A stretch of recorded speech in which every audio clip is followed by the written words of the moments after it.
बघा, आमच्या ज्या नगरसेविका आहेत तेजश्रीताई गायकवाड, बल्ल्याणी परिसरामध्ये आज पुन्हा एक दुर्घटना घडलेली आहे। 7 वर्षाच्या वाघे आडनाव असणाऱ्या मुलाला त्या भटक्या कुत्र्यांनी लचके तोडले आणि त्याच्यामध्ये त्यांचा जीव गेलेला आहे आणि दुसरा एक मुलगा घायल आहे आणि हे दोन्ही मुलं आदिवासी समाजात नाही।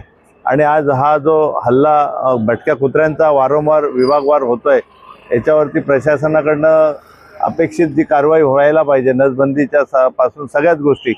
आणि या भटक्या कुत्र्यांना बेजबाबदारपणे त्या चिकन मटन सेंटरवाल्यांकडनं त्या सगळं खाद्य पुरवलं जातं आणि त्याच्यामुळे ते कुत्रे आणखी ज्यांना म्हणजे त्यांना जे काय पाहिजे ते मिळालं नाही का, ते पिसाळलेल्या अवस्थेमध्ये कुत्र्यांची संख्या वाढलेली आहे आणि घरातनं बाहेर पडणं लहान मुलांच्या मोठ्या जिकरीचं झालेलं आहे। आणि या भयान परिस्थितीचा प्रशासनाने योग्य दखल नाही घेतली तर शिवसेना उद्धव बाळासाहेब ठाकरे पक्षाच्या आमच्या ज्या नगरसेविका आहेत तेजश्रीताई गायकवाड यांच्या नेतृत्वाखाली आम्ही त्या ठिकाणी आंदोलन करणार आहोत।